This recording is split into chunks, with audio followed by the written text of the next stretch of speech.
각 정당이 도심 곳곳에 내어본 애도의 플랜카드를 보면 화가 납니다.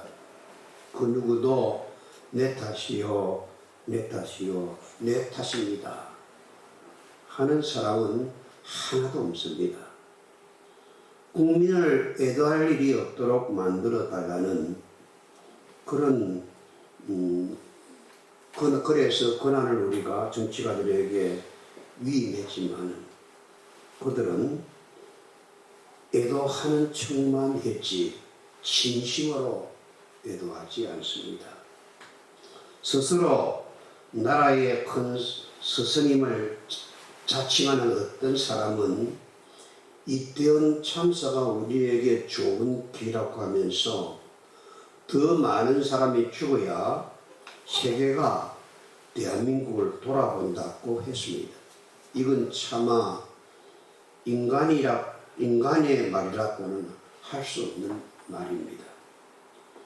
종교 지도자를 자칭하는 어떤 사람은 이 참사가 정권을 흔들기 위해서 북한이 보낸 공작원들이 일으켰다는 주장도 했습니다.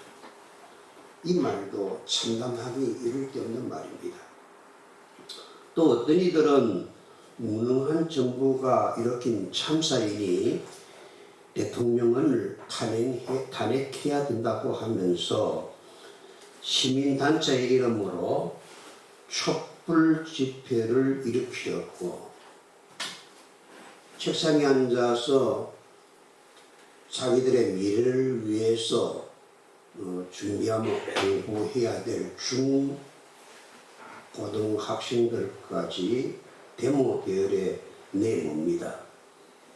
겉으로는 우리 정당만이 진정 국민을 사랑하고 젊은이들의 죽음을 심적으로 아파한다고 합니다. 그리고 우리에게 이 나라를 맡겨주면 국민 털끝 하나도 상치 않도록 죽지 않게 책임질 수 있다고 합니다.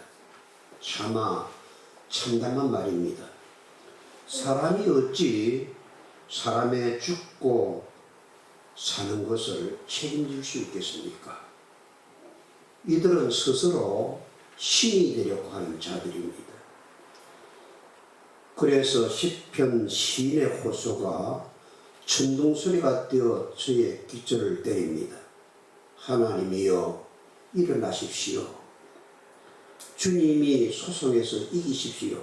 날마다 주님을 모욕하는 어리석은 자들을 주님 제발 그대로 내버려 두지 마십시오.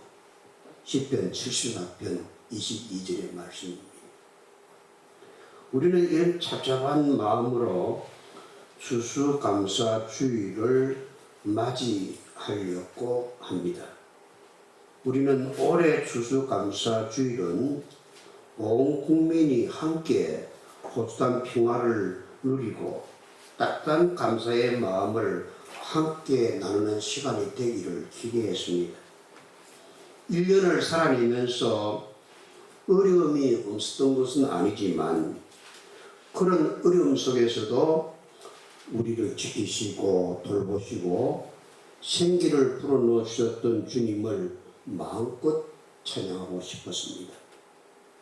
그런데 현실은 그런 우리의 소망을 짚부수고 말았습니다.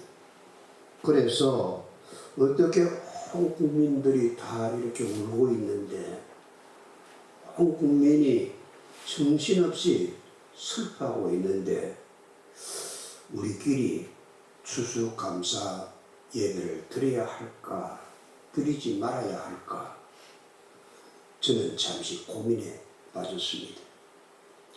추수감사주일 장식을 해야 되나 하지 말아야 되나, 과일 장식은 해야 되나 하지 말아야 하나 생각하다가 예년처럼 추수감사주일은 추수감사주일대로 지켜야 되겠다고 생각했습니다.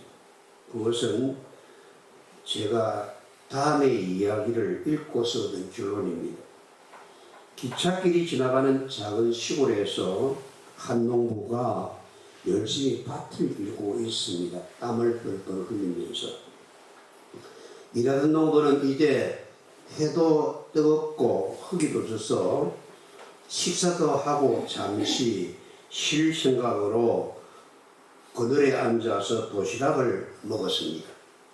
그런데 평소 보지 못하던 개 한 마리가 달려와서 농부를 향해서 맹렬하게 짖기 시작했습니다. 배가 고픈가 그런 생각이 들어서 음식을 조금 던져 주었지만은 그 개는 그런 음식은 그들도 보지도 않고 계속 씻어대기만 했습니다. 의아해하던 농부가 자세히 보니 그 개는 그냥 짖는 것이 아니고 기찻길 한쪽과 농부인 자기를 번갈아 보면서 짖어대는 것이 아닙니까? 아니, 기찻길 저쪽에 뭐가 있는 거니? 호기심이 생긴 농부가 기찻길 쪽으로 다가가자 개는 농부를 안내하듯이 앞장서서 뛰어갔습니다. 개를 따라간 농부는 깜짝 놀랐습니다. 한 소녀가 철로에 발이 끼어 움직이지 못하게 있었고 멀리서 기차 소리가 들려오고 있는 급박한 순간이었습니다. 농부는 서둘러서 그 소녀를 도와 발을 빼주었습니다. 소녀의 발에 상처가 조금 남기는 했지만은 다행히 기차가 가까이 오기 전에 피할 수 있었습니다. 야, 너희 집 개가 참 똑똑해서 정말 다행이구나. 이 개가 아니었다면 너 정말 큰일 날 뻔했어. 그러자 그 소녀가 농부에게 말했습니다. 우리 집 개가 아니라 저는 이 개를 조금 전 처음 봤습니다. 굶주린 것 같아서 가지고 있던 빵과 물을 조금 나누어 주었더니 계속 저를 따라오고 있었어요. 덕분에 살았네요.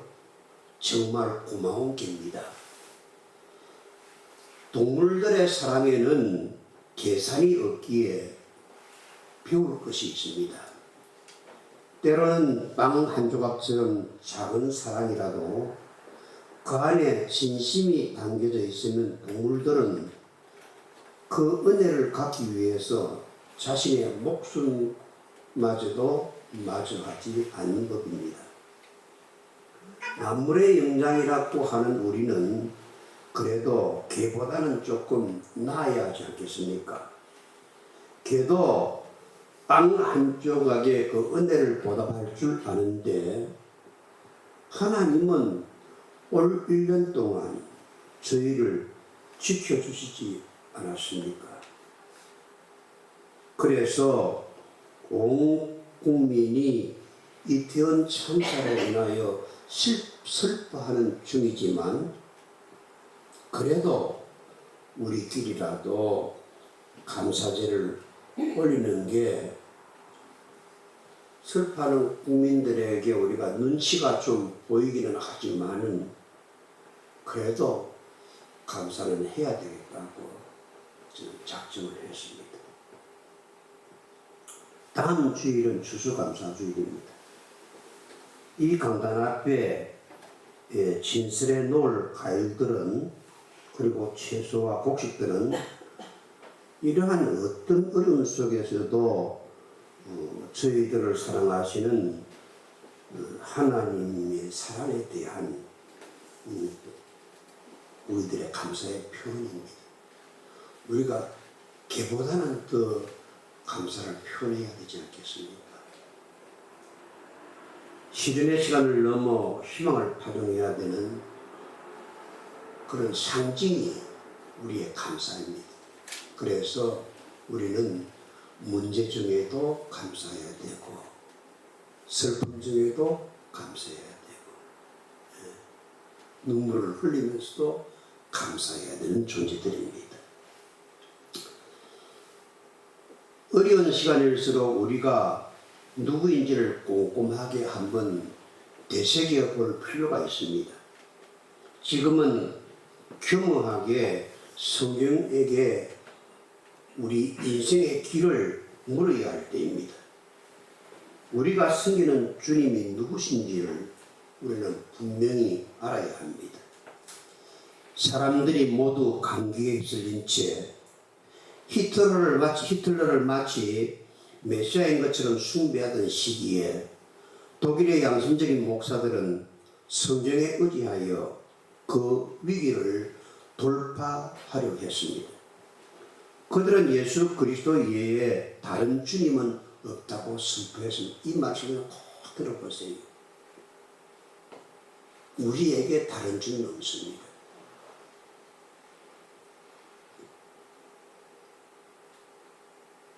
더불어민주당도 국민의당도 이재명도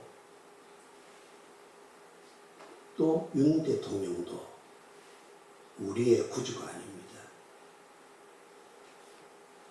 우리의 주님은 주님 한 분 외에는 없다는 것을 이럴 때일수록 더욱더 선포해야 됩니다. 내 가슴에 못을 꽝꽝 박아야 합니다. 나의 주님은, 나의 왕은 그리스도뿐입니다. 디트로이 보니퍼는 기도원이라는 그런 제목의 설교에서 우리는 오직 하나의 제단만을 두고 있습니다 라면서 우리는 절대로 인간을 숭배하는 제단을 갖고 있지 않습니다 라고 했습니다. 평범한 것 같지만은 이 고백 속에 담긴 의미는 단순하지 않습니다. 나치가 득세하고 있던 독일 교회의 강단 위에는 히틀러의 초상화를 걸어야 했고 나치의 깃발을 세워두어야만 했습니다. 보네퍼는 그 참담한 상징들을 강하게 부정했습니다. 체포와 박해의 위협을 받으면서도 거짓이라고 폭로한 일단의 신앙인들은 어두운 시대에 밝혀진 인간의 등불이었습니다. 믿음으로 산다는 것은 이런 것입니다. 사도 바울은 주님의 영이 계신 곳에는 자유가 있습니다 라고 했습니다. 우리는 비급한 영이 아니라 사랑과 능력과 절제의 영을 받은 사람들입니다. 디모데후서 1장 7절의 말씀입니다. 찬송가 336장은 우리가 자주 부르는 찬송입니다. 환난과 핍박 중에도 성도는 신앙 지켰네. 이 신앙 생각할 때에 기쁨이 충만하도다. 환난 중에서도 맛보는 기쁨을 바라보면서 우리는 깊은 일치감을 느낍니다. 이 절을 부를 때는 더욱더 우리의 마음이 비장해집니다. 옥중에 매인 성도나 양심은 자유 얻었네. 우리도 고난 받으면 죽어도 영광되도다. 성도의 신앙 따라서 죽도록 충성하겠네. 양심은 자유 얻었네 라는 구절이 우리의 가슴을 뜨겁게 합니다. 믿음을 따라 산다는 것이 무엇인지 양심은 자유 얻었네 라는 찬송가를 부르면 어렴풋이 알 것 같습니다. 그런데 우리는 지금 양심의 자유를 잃어버리고 매우 무기력해졌습니다. 우리 국민은 지금 늙은이고 이념의 사상의 정치의 양심의 자유를 빼앗겨버렸습니다. 어떤 이들에게는 이재명만 옳습니다. 그래서 대전 교구 성공의 신부는 윤석열이 탄 비행기가 추락하여 윤석열이가 죽게 기도하자고 SNS에 글을 올렸습니다. 섬뜩합니다. 살기가 느껴집니다. 윤석열이 탄 비행기에는 윤석열 외에도 무고한 100명에 넘는 사람들이 타고 있습니다. 윤석열이가 탄 비행기가 추락하면 그 100명도 함께 추락합니다. 자기가 주장하는 정당이 이기게 하기 위해서 죄 없는 100명의 목숨은 죽어도 좋다고 합니다. 이게 하나님의 사랑을 원수까지도 사랑하라는 그리스도의 말씀을 전하는 신부의 입에서 나온 말입니다. 100분 이하의 이 신부가 선택적 분노 조절증 장애라는 병을 앓고 있다고 해도, 그래서 억지로 저 사람은 환자다 그렇게 이해를 하려고 해도, 이게 성직자의 머리와 가슴과 입에서 나온 말일까? 그런 말을 하면서도 어떻게 성도들을 향해서 원수를 사랑하라, 그리스도는 십자가 위에서 원수를 축복하고 죽었다, 우리는 예수 그리스도를 따라 살아야 하는 사람들이다, 어떻게 그리스도의 말을 뱉을 수 있는지, 어떻게 신부의 입에서 썩물과 한 입에서 썩물과 단물이 함께 쏟아져 나오는지 되묻지 않을 수 없습니다. 반대로 어떤 이들은 윤석열만 옳습니다. 이재명은 이북에 돈을 퍼준 매국노라고 합니다. 그래서 이재명이 감옥에 가야 한다고 합니다. 이렇게 나라가 둘로 갈라져 버리고 말았습니다. 서로를 죽이고야 말겠다는 선택한 사기가 여러분들에게 느껴지지 않습니까?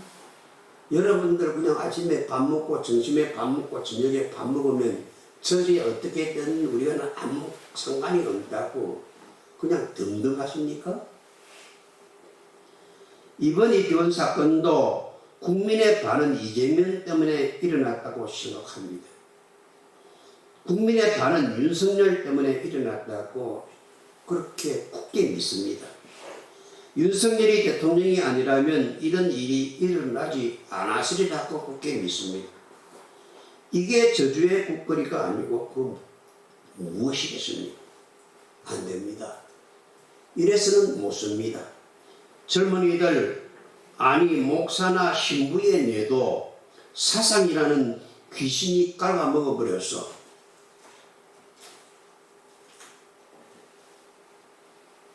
우리 모두에게는 개인은 없고 우리 모든 무리는 다 떼거리로 몰려다니는 좀비 귀신들이 되고 말았습니다. 좀비는 내가 죽어버린 인간을 말합니다. 내가 없는 인간을 좀비라고 합니다. 우리가 어찌다가 이렇게까지 되어버렸습니까? 우리는 우리 자신도 모르는 사이에 스스로 생각할 수 있는 양심의 자유를 빼앗고 버렸습니다. 우리가 어떻게 하면 좋겠습니까? 정말 진지하게 한번 생각해 보십시오. 하늘을 향해 진지하게 기도해 보십시오. 주님, 우리가 어찌하면 좋겠습니까? 우리는 지금 좀비와 같습니다.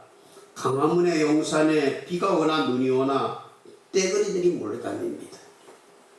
피에 목이 말라 피 냄새가 나는 곳이면 재 죽을 줄 모르고 밥 먹는 것도 잊어버리고 떼거리로 몰려다니는 좀비와 같습니다. 혁명은 피를 먹고 자란다. 우리에게 피를 다오. 이게 남의 피를 빨아먹어야 살 수 있는 좀비와 다를 것이 무엇이 있습니까? 국민들이 갈수록 점점 더 세뇌되어 가서, 여러분 신문에 보니까 우리나라가 세계에서 1등으로 서로가 갈라서 싸우는 나라입니다. 세계에서 유일하게 분단된 나라는 대한민국밖에 없습니다. 다른 나라는 다 통일했습니다. 160개가 넘는 국가 중에서 유일하게 사상으로 갈라진 나라는 대한민국밖에 없습니다. 그런데 조금 남아있는 남쪽마저 서로 이렇게 갈라져서 서로를 못 잡아먹어서 정말 우리는 어떻게 해야 좋습니까? 여러분, 나라는 외부의 침략에 의해서 잘 망하지 않습니다. 지금 우크라이나가 러시아가 침략했지만은 무너지지 않고 버티고 있는 모습을 보십시오. 나라는 절대로 외부의 힘에 의해서 망하지 않습니다. 내부에 분쟁이 일어날 때에, 분열이 일어날 때에, 국민들이 서로 반으로 나누어질 때에 그 나라는 망하게 되어 있습니다. 그렇습니다. 여러분, 그런데 우리는 어느 쪽에 맞춰 지금 춤을 춰야 합니까? 아차 잘못하면 우리는 청길 낭떠러지 안으로 굴러 떨어집니다. 지금 북한에서는 하나 똘똘 뭉쳐서 핵폭탄을 만들어 놓고 우리에게 위협을 가고 있습니다. 법으로 핵폭탄을 쏠 수 있다니, 전쟁만 일어나면 핵폭탄을 쏜다. 그렇게 있고, 어제와 오늘 아침에 뉴스를 보니까 미국에까지 핵폭탄을 쏴 나갈 수 있는 그런 ICBM도 만들어 놓고 있습니다. 우리는 어떻게 하면 좋습니까? 그런데 지금 우리는 정신을 못 차리고 싸우고 있습니다. 서로 잡아먹지를 못해가지고 시간이 그냥 왜 이렇게 됐을까요? 어찌다가 우리가 이런 취이 되었습니까? 정말 안타깝지 않습니까? 여러분들 좀 편하고 돈 좀 있다고 등 좀 닦고 이런 일에 대해서 여러분들이 전혀 무관심하다면 핵폭탄이 터졌는데도 그 돈 여러분 쓸 수 있겠습니까? 그 재산 쓸 수 있겠습니까? 우리는 참으로 천길 낭떠러지 위에 서 있습니다. 그러나 이럴 때일수록 주님을 믿고 따르는 이들은 주님의 영광을 바라보며 살아야 합니다. 바울은 믿는 이들이 누릴 가장 큰 영광을 주님과 같은 모습으로 변화되는 것이라고 설명하고 있습니다. 주님을 믿는다는 것은 단순히 주일날 교회 와서 예배 드리는 것만이 아닙니다. 한골탈퇴하여 점점 주님을 닮아가는 그것이 믿음의 길입니다. 하나님을 진심으로 사랑하고 이웃을 성심껏 사랑하는 사람, 세상의 아픔을 자신의 것으로 수납할 줄 아는 사람, 사람들을 가르는 장벽을 철폐하고 선을 행하다가 낙심하지 않는 사람, 사람들을 도구로 삼는 불의한 세상에 맞서는 사람, 그러면서도 스스로 거칠어지지 않는 부드러운 마음을 가진 사람, 모든 것을 내 탓이요, 내 탓이요, 내 탓 때문입니다 라고 가슴치며 가슴에 멍이 지도록 자신의 가슴을 치며 기도하는 사람이 주님을 닮은 사람이 아니겠습니까? 바울은 예수님을 만난 이들은 부끄러운 일들을 배격한다고 말을 했습니다. 예수님을 만난 이들은 사람들의 한심을 사기 위해서 강교한 일을 행하지도 않고 자기를 돋보이게 하거나 다른 이들을 지배하기 위해 말씀을 왜곡하지도 않습니다. 다만 진리의 아름다움을 드러내므로 뜻한 삶의 본이 됩니다. 좋은 세상을 만들기 위해 자신을 헌신합니다. 좋은 세상을 만들기 위해 자신을 십자가에 제물로 바칩니다. 그것이 그리스도의 빛입니다. 바울은 그리스도의 빛, 그리스도의 사랑을 내면에 간직한 사람은 떳떳한 삶을 살아갈 수 있다고 했습니다. 바울은 기독교인의 실존을 이런 말로 드러내었습니다. 우리는 이런 보물을 이 질그릇 같은 몸 안에 담고 있습니다. 질그릇은 바로 우리의 몸을 일컫는 말입니다. 물론 몸이라 하는 것은 이 살뜨기만을 가리키는 것은 아닙니다. 우리의 의지와 감정과 생각까지도 포함한 말입니다. 우리는 언제나 연장함 속에서 허둥댑니다. 그러나 그리스도의 사랑과 빛이 우리 안에 들어오면 상황은 달라집니다. 그리스도 사랑의 빛을 받은 사람은 시련 속에도 무너지지 않습니다. 허둥대지 않습니다. 오만하지도 않습니다. 다른 이들 앞에 자신을 더 근사하게 보이기 위해 애쓰지도 않습니다. 다만 자기 속에 계신 주님이 비추시는 빛을 따라 겸손하게 묵묵히 십자가를 지고 그 길을 걸어갈 뿐입니다. 저는 노자도덕경 4장 56장에 나오는 한 구절이 그리스도인이 마땅히 추구해야 할 그런 삶의 자세라고 생각합니다. 노자는 진리에 이끌려 사는 사람의 삶을 이렇게 표현했습니다. 자기의 핵입은 화기강 동기진, 날카로움을 무디게 하여 엉클어진 것을 풀고 빛을 감추어 티끌과 하나가 된다 라는 뜻입니다. 그렇습니다. 그리스도의 빛과 만난 사람은 남과 자기를 그렇게 날카롭게 구별하지 않습니다. 물론 날카로움이 필요할 때도 있지만 평화는 자기의 날카로움을 무디게 할 때에 시작됩니다.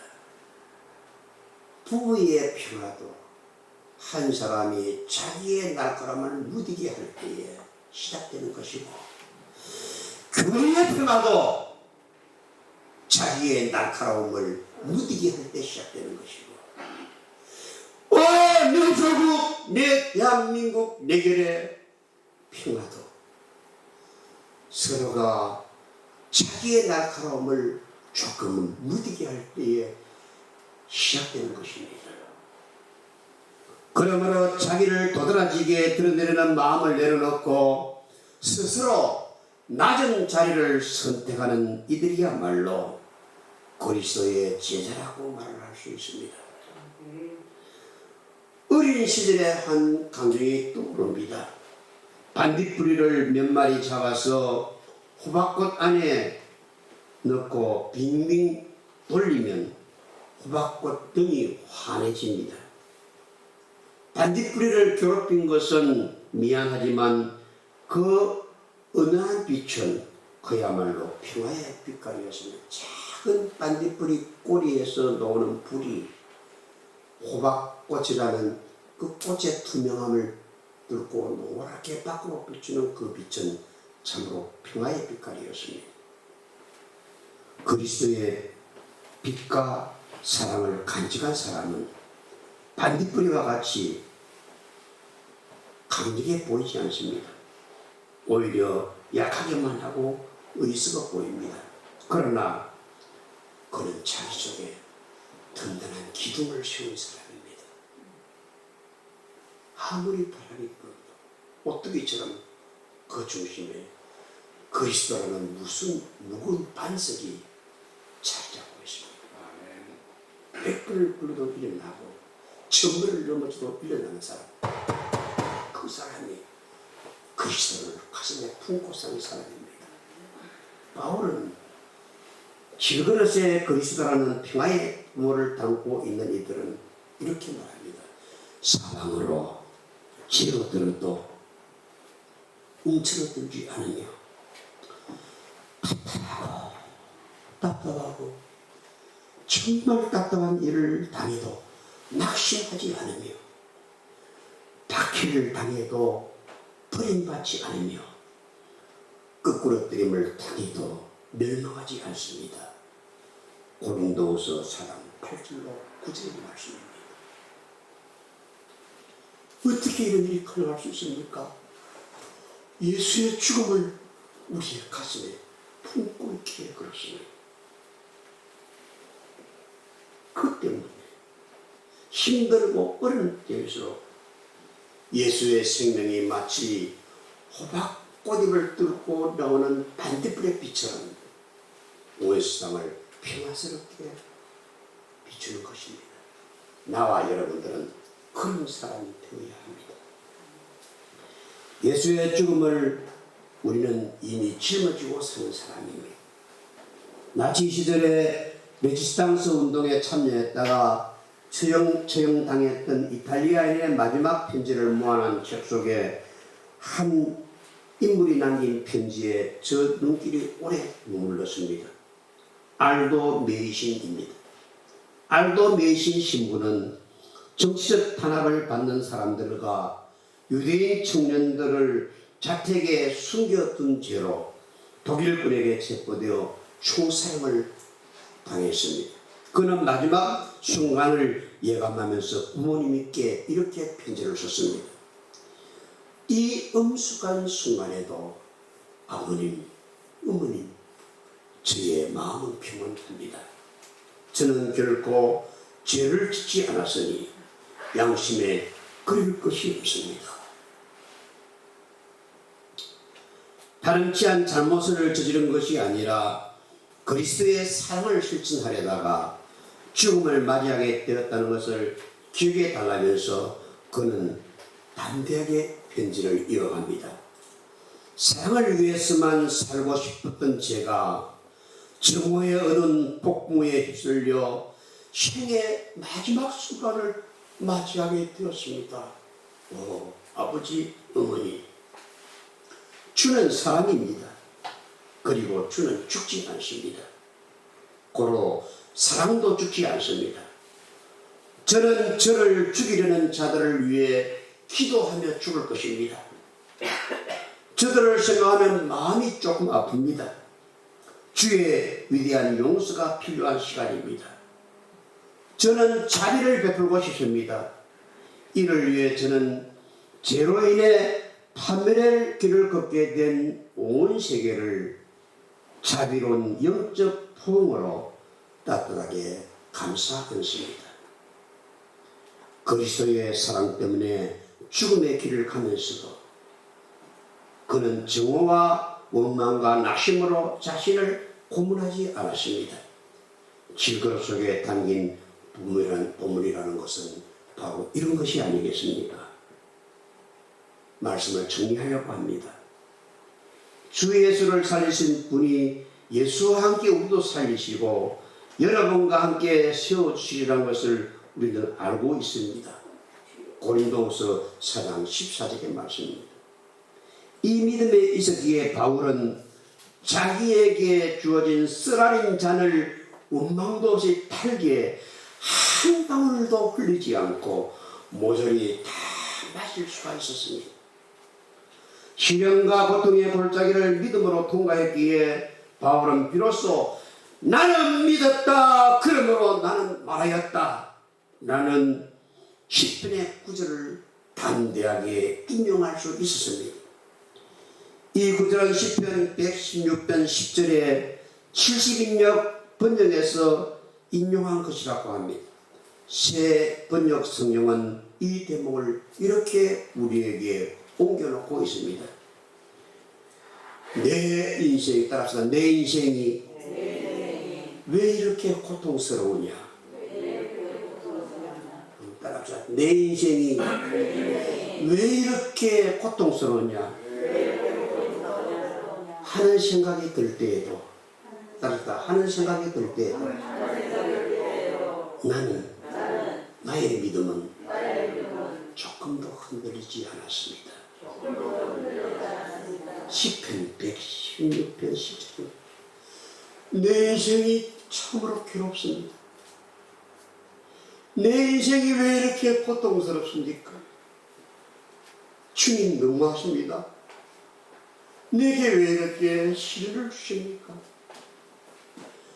내 인생이 왜 이렇게 고통스러우냐 하는 그런 생각이 들 때도 주님 정말입니다. 나의 믿음은 조금도 흔들리지 않았습니다. 나의 믿음은 조금도 흔들리지 않았습니다. 사도 바울이 이렇게 고백한 것은 자기를 멋지게 포장하기 위해서가 아닙니다. 믿음의 사람은 자기를 포장하려고, 자기를 멋지게 포장하려고 애를 쓰지 않습니다. 더 많은 사람이 하나님의 은혜에 접속한 채 살기를 원해서 자기를 있는 그대로 까발려 놓습니다. 은혜 안에서 살 때 우리의 가슴 깊은 곳에서 아무도 빼앗아갈 수 없는 감사의 마음이 솟아오르는 법입니다. 여러분, 수수감사주의를 우리는 일주일 하게 두고 우리는 지난날 우리를 선대하시고 필요한 것을 우리에게 제공해 주시고 구원의 길을 인도해 주신 감는 주님의 사랑에 감사하여 맞이 않을 수 없습니다. 우리는 지금 비록 눈물 골짜기를 통과하고 있지만 그 가운데서도 샘물이 솟아나게 하시는 하나님을 바라봅니다. 시편 84편 5절입니다. 악을 골짜기를 희망의 문이 되게 하시는 하나님이 우리와 함께 계십니다. 그래서 우리는 애도와 슬픔과 격분 속에서도 희망을 끈을 절대로 놓을 수가 없습니다. 이런 희망의 노래를 멈추지 마십시오. 따라합시다. 나는 믿었다. 그러므로 나는 말하였다. 여러분 자신에게 말해주십시오. 나는 믿었다. 나는 지금 삶이 고달프다. 고통스럽다. 모든 것이 내 마음대로 되지 않아 주위의 사람들이 눈총이 따갑다. 생활도 힘들고 돈도 없다. 건강도 힘들다. 아무도 내 마음을 몰라주고 예수 믿는다고 오히려 나를 질시행으로 반대한다. 그러나 나는 믿었다. 이 말을 꼭 붙들고 얻은 세상을 밝히는 빛이 되십시오. 너무 격한 설교 말씀이 된 것 같아서 여러분들의 딱딱한 마음을 어루만져 드리기 위해 마지막으로 올 한 해 주님의 은혜를 생각할 수 있도록 라이너 마리아 릴키의 시의 한 부분을 읽어드리면서 오늘 말씀을 마치려고 합니다. 주님, 때가 왔습니다. 지난 여름은 참으로 위대했습니다. 당신의 그림자를 해시기 위해 얹으시고 들녘에 바람을 풀어놓아 주소서. 마지막 가일들이 무르익도록 명하소서. 이틀만 더 남게 나를 베푸시어 가일들의 완성을 재촉하시고 독한 포도주에도 마지막 단맛이 스미게 하옵소서. 기도합시다. 복되고 걸어가신 우리 주여, 오늘도 저희들에게 귀한 말씀을 주셨나이다. 이 어려운 세상 속에서 우리가 굳게 붙들 만석은 오직 주밖에 없나이다. 주님만이 나의 왕이시고 주님만이 우리의 반석이시니이다. 주님만이 나를 피할 바이시요 나의 산성이시니이다. 이 세상이 요란하고 어렵고 흔들릴수록 더욱더 굳건한 반석 대신 주님의 굳게 서게 하여 주옵소서. 그리고 주님 저희들에게도 따뜻한 햇빛을 주시고 포근한 바람을 불게 하여 주셔서 우리 인생의 열매가 단맛이 날 수 있도록 저희들을 축복해 주시옵소서. 오늘 오후에는 흙의 마음을 품고 흙으로 살아갑시다 하는 마음으로 한 10분 말씀을 나누려고 합니다. 성도들이 우리 몸이 흙에서 와서 흙으로 돌아가시는 걸 깨닫고 흙을 사랑하는 마음으로 살아가는 저희들 될 수 있도록 예배에 참석할 수 있도록 도와주시옵소서. 감사하고 예수님께 하신 이름으로 기도드렸습니다. 아멘.